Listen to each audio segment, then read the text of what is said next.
11일의 기적이라는 그런 주제로 말씀을 나누십시다.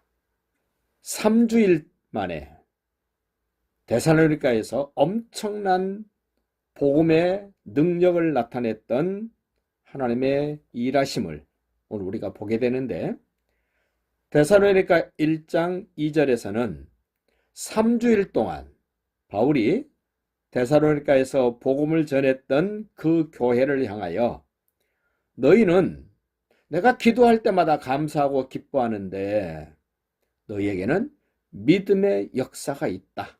참 자랑할 만하다.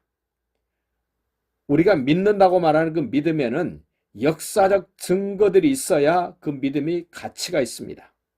믿음이 있는데 역사적인 증거가 없다면 그 믿음은 문제가 있는 것입니다. 또 한 가지 말합니다.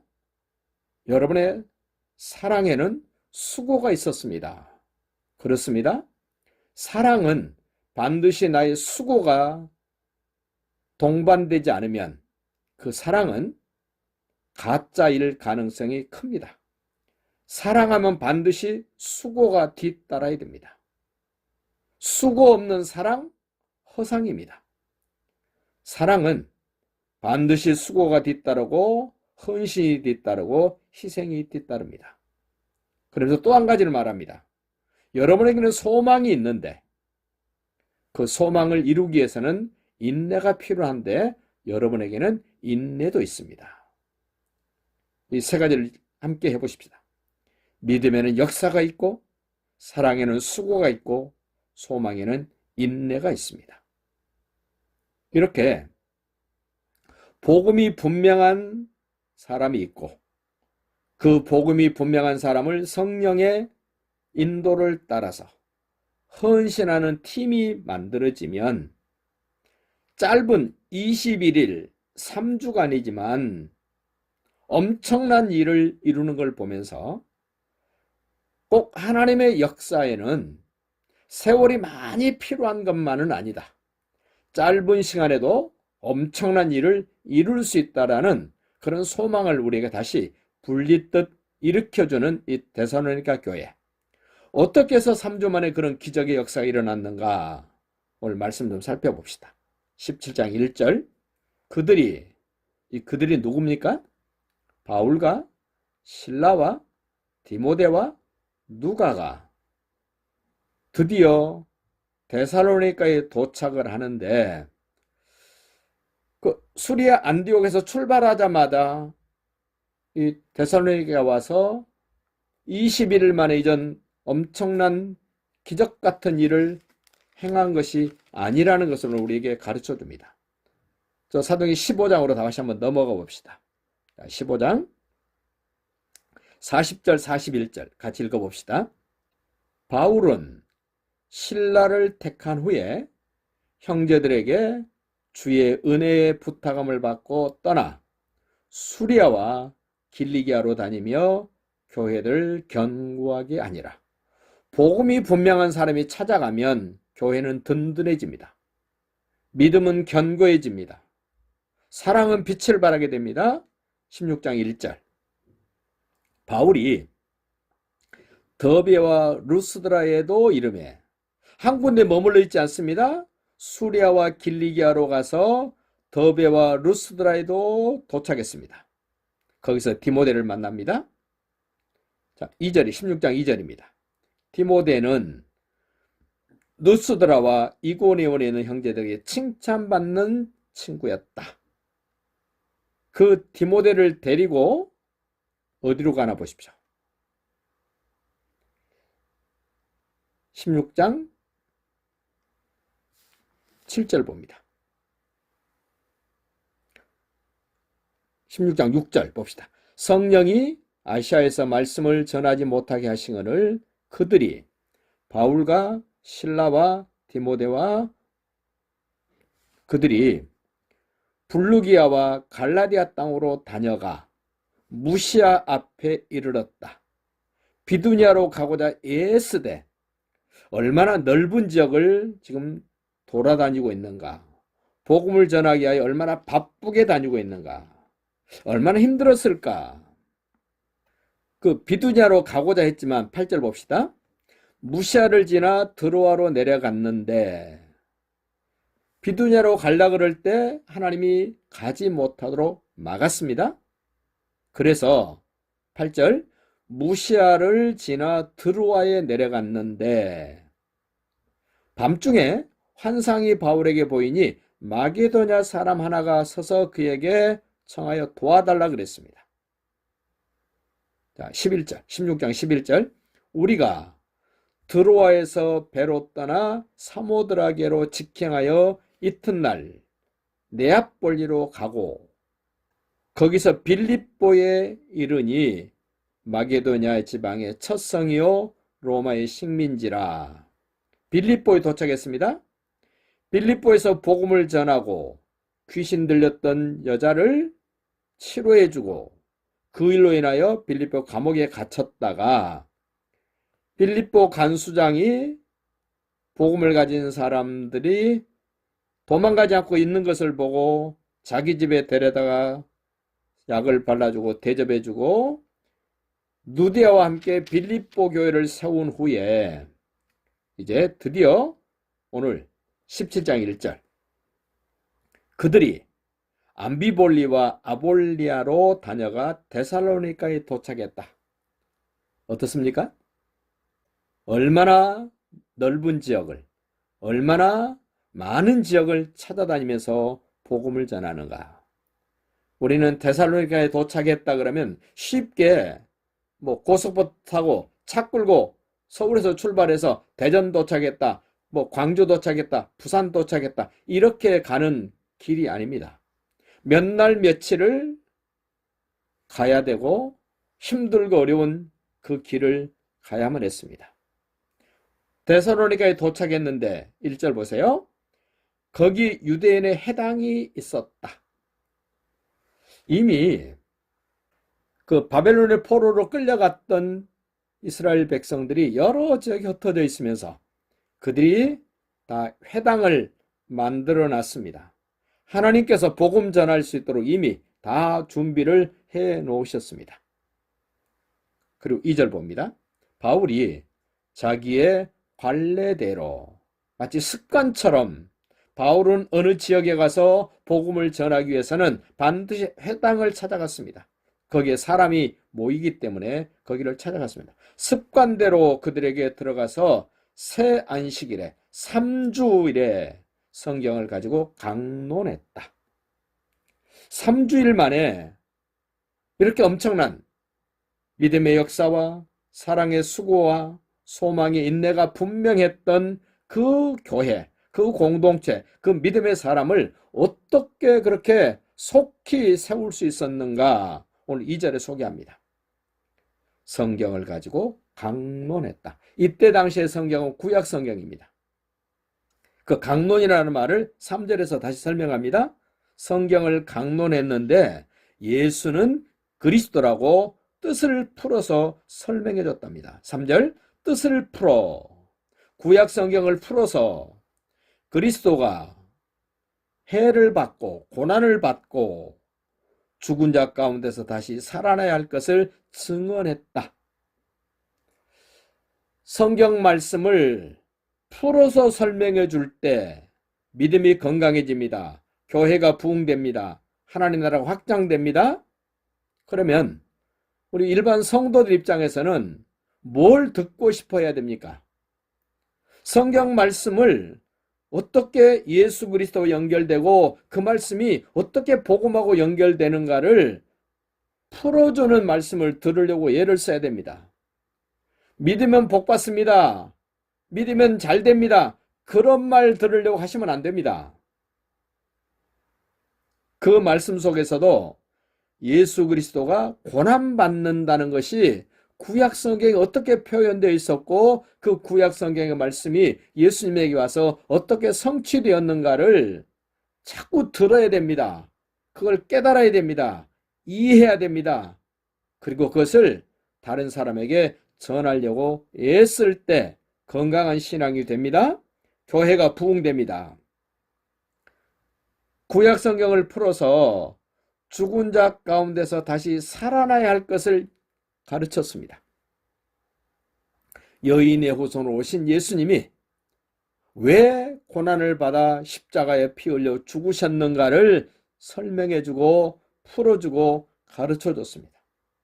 그리고 그 예수님이 무덤에 장사 지낸 바 되었다가 3일 만에 살아나셔야 되는 것을 가르쳐줬답니다. 설명해줬답니다. 그러면서 내가 너희에게 전하는 이 예수가 곧 그리스도라.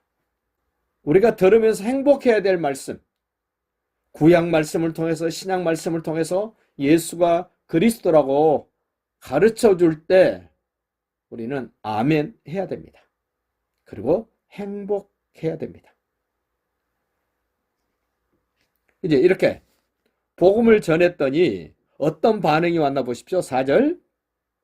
그 중에 지금 회당에 모여있는 많은 사람들 중에 어떤 사람 곧 경건한 헬라인의 큰 무리와, 지금 데살로니가는 유대 땅이 아닙니다. 이방 땅입니다. 그런데 거기에 헬라인들이 있었는데 그 경건한 헬라인의 큰 무리가 바울과 실라를 따랐습니다. 복음을 바르게 전해준 사람을 따랐습니다. 복음을 가진 사람들을 인정했습니다. 그리고 적지 않은 기부인도 복음의 말씀을 받아들였습니다. 그래서 바울과 실라를 존경하면서 따랐습니다. 경건한 헬라인과 적지 않은 기부인들이 데살로니가 교회의 교인이 된 겁니다. 우리가 신앙을 바르게 갖는다는 것은 내가 따라야 되고 내게 깨우침을 주시는 분이 누군가, 어떤 목사인가, 무슨 내용을 가지고 있는가, 정말로 복음이 있는가, 예수가 하나님 아들 그리스도라고 분명하게 나에게 가르쳐주고 있는가, 거기에 비중을 크게 두시기를 바랍니다. 안타깝게도 복음을 말하는 목사, 복음을 말하는 교회가 점점 없어지고 있습니다. 사람들이 듣기 좋은 말, 복 받는다는 이야기, 성공한다는 이야기, 병 낫는다는 이야기, 이런 이야기를 해주는 교회는 많이 부흥됩니다. 우리 예배당 건너편에 그 큰 건물 빌딩 있지 않습니까? 거기 6층 7층에 사랑하는 교회라고 있어요. 그 2단이거든요. 한 층을 썼는데 지금 2층을 쓰고 있습니다. 시골 고향 마을에 여동생 뻘 되는 그 친구가 그 교회를 나갑니다. 물어봤습니다. 복음이 없습니다. 환상 보는 거, 기적 보는 거, 능력을 나타내는 거 보는 거, 온통 그런 내용뿐입니다. 예수님이 왜 오셨고 고난받으시고 죽으시고 부활하시고 승천하시고 다시 오시는가는 말하지 않습니다. 5절 보십시오. 좋은 반응이 있는가 하면은 좋지 않는 반응도 있습니다. 이런 반응이 없으면 얼마나 좋겠습니까마는 세상은 사단 마귀가 득세하고 있습니다. 공중권세를 잡은 사단 마귀 귀신이 활동하고 있기 때문에 복음을 전하면 좋은 일만 있는 것이 아니라 힘들고 어려운 일도 있습니다. 그러나 힘들고 어려운 일이 있어도 기쁘고 즐겁습니다. 왜냐하면 복음이 승리하기 때문에 그렇습니다. 5절 봅니다. 그러나 유대인들은 시기하여 길거리 어떤 불량한 사람들을 데리고 때를 지어 성을 소동하게 했다. 사단 마귀는 사람들이 많이 모여야 힘이 있다고 생각합니다. 그런데 복음을 가진 사람 보십시오. 바울과 실라, 디모데 누가 네 사람입니다. 힘이 있습니다. 능력이 있습니다. 그런데 복음이 없는 유대인들, 저작거리의 불량배들, 때를 지어 성을 소동하게 합니다. 그리고 복음을 가진 사람을 괴롭힙니다. 바울과 실라와 디모데와 누가를 찾았는데 하나님이 그들을 감추셨습니다. 숨기셨습니다. 피할 길을 주셨습니다. 복음의 사람들은 피할 길을 주님이 만들어 주십니다. 걱정 안 하셔도 됩니다. 6절 보십시오. 그들이 찾았으나 발견하지 못했습니다. 그 많은 사람들이 찾았는데 찾아내지 못했습니다. 그 불량배들이 떼를 지어다니면서 찾았는데 못 찾았습니다. 그러자 복음을 받아들였던 야손과 그 형제들을 끌고 시장으로 갑니다. 7절 보십시다. 야손이 그들을 맞아들였도다. 저는 이 야손이라는 사람 참 대단하다고 봅니다. 복음을 받아들인 지 3주밖에 안 됐는데 야손은 모르겠습니다. 더 짧은 시간일지도 모릅니다. 야손이 바울과 실라와 디모데와 누가를 맞아들였도다. 예수가 그리스도라고 맞아들였도다. 이 사람들이 다 가이사의 명을 거역하여 말하되 다른 임금 곧 예수라는 이가 있다 하더이다 하면서 고소를 합니다. 고발을 합니다. 그러면서 그 읍장이나 무리들이 결론을 냈습니다. 9절 보십시오. 야손과 그 나머지 사람들에게 누굴까요? 예수가 하나님 아들 그리스도라고 인정하고 받아들이고 복음을 가지고 있던 바울과 실라와 디모데와 누가를 인정하며 존중하며 따르고 있는 야손과 그 나머지 사람들에게 보석금을 받고 놓아주니라. 벌금을 매긴 겁니다. 벌금. 좀 더 생각해 봅시다. 나는 벌금을 내면서라도 예수를 믿겠는가? 어떠십니까? 예수 믿는 것 때문에 벌금을 매깁니다. 벌금을 내면서도 나는 그래도 예수 믿을 거야. 그보다 조금 더 발전해 보십시오. 나는 자발적으로 하나님께 헌금을 드리면서 나는 예수를 믿을 거야. 이 돈이 걸리면 믿음이 흔들리는 경우가 많습니다. 그러나 복음을 바르게 듣고 분명하게 깨달으면 돈이 문제가 아닙니다. 불량배들이 난리를 칩니다. 끌어내서 육체적으로 곤욕을 당하고 창피를 당합니다. 세상 사람들이 그렇게 좋아하는 벌금도 물립니다. 그래도 데살로니가 교회는 믿음의 역사가 있었고 사랑의 수고가 있었고 소망의 인내가 있었습니다. 바울과 이 적지 않은 귀부인들과 경건한 헬라인 그리고 벌금을 내서라도 나는 예수를 믿겠다고 한 이 야손과 그 나머지 식구들 얼마나 기쁠까요?